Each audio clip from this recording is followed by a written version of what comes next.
Hello বন্ধুরা, সবাইকে good morning জানিয়ে আজকের ব্লগটি এখান থেকে স্টার্ট করলাম। বাইরে ঝিরিঝিরি বৃষ্টি পড়ছে আর এখন আমি রান্না করব হচ্ছে নিরামিষ পনিরের তরকারি। তো এই যে দেখো, এখানে 500 গ্রাম পনির আছে। এবার পনিরটাকে আমি কেটে নেব। কেটে নিয়ে একবারে দেখা হচ্ছে তোমাদের সাথে রান্নার সময়। আগে ভালো করে পনিরগুলো কেটে নিই। তো এই যে পনিরগুলো ভেজে নিয়েছি। সবটা আছে রান্না করব না, কেন কি অনেকটা পনির আছে। এবার এই যে সিদ্ধ করে রাখা আলুগুলো আমি এবার ভেজে নেব। তেল গরম হয়ে গেছে, দিয়ে দিচ্ছি আলুগুলো।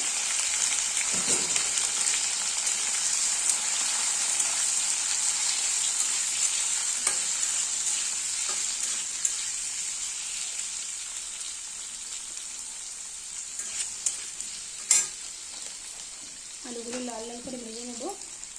একটু হলুদ গুঁড়ো দিয়ে দিচ্ছি।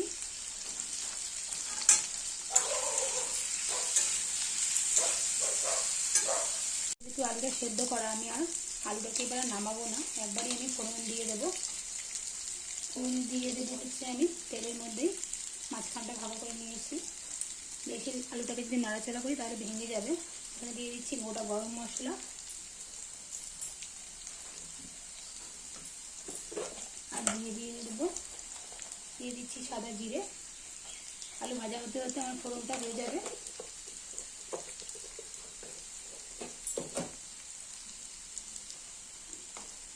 খালি এরকমভাবে একটু নেড়ে দিই। একটু আমি ভালো করে মিশিয়ে নেব। আলুটা ভাজা ভাজা হতে হতে আমার ফোড়নটা হয়ে যাবে। হয়ে এসছে। জিরাগুলো যখন আলুটা পুরো ভাজা হয়ে যাবে তখন কালো কালো হয়ে আসবে।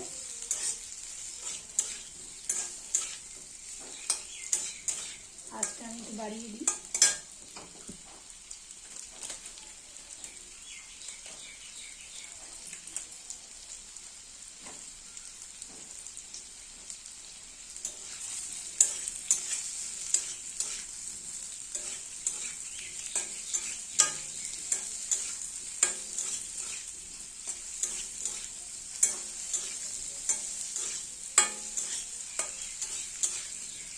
হয়ে গেছে এই যে আলু ভাজা।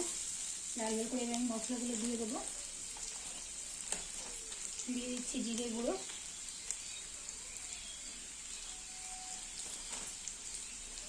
ভালো করে মিশিয়ে নেব। দিয়ে দেবো হলুদ গুঁড়ো,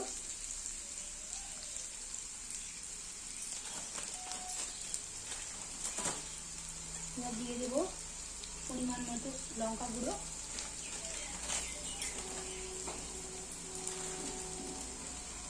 দিয়ে দেবো স্বাদ মতো নুন,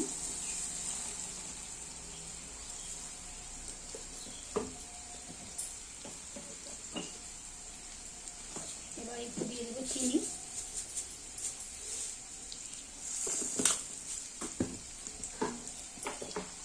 অল্প পরিমাণে জল দিয়ে কষিয়ে নেব। ভালো করে কষিয়ে নেব।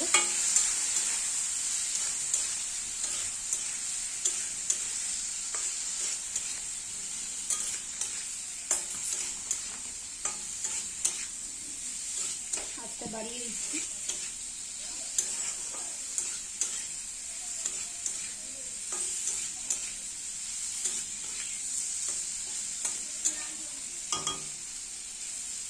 আলুগুলো একবারে সেদ্ধ হয়ে গেছে। সেদ্ধ করা আলু বেশি কষানো যাবে না, তাহলে আলুগুলো ভেঙে যাবে। ব্যাস, কষানো হয়ে গেছে। এবার আমি জল দিয়ে দেবো।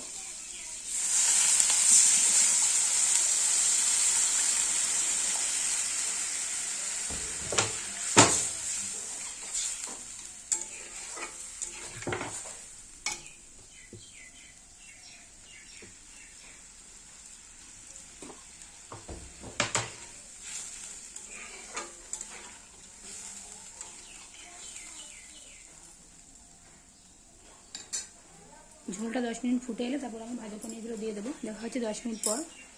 তো এই যে দেখো, ঝোলটা ফুটে গেছে। এবার আমি ভাজা পনিরগুলো দিয়ে দেবো। পনিরগুলো আমি দিয়ে দিচ্ছি।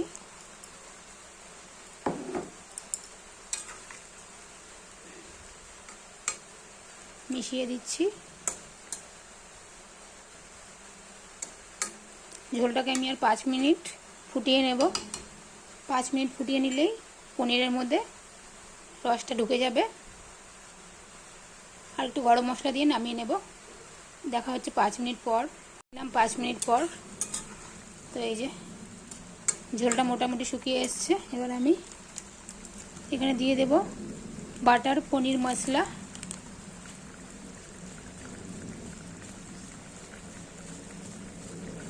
অল্প পরিমাণেই দেব, যেহেতু গরম মশলা দেব।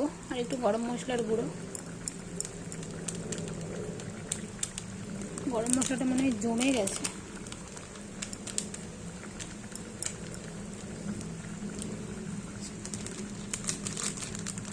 বেশিটা তো দেওয়া যাবে না, ব্যাস পড়ে গেছে গরম মশলা। আর দিয়ে দিচ্ছি পনির মশলা।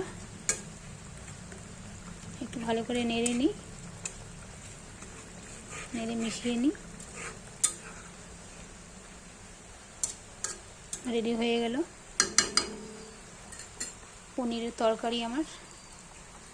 কেমন হয়েছে বন্ধুরা তোমরা আমাকে অবশ্যই জানিও।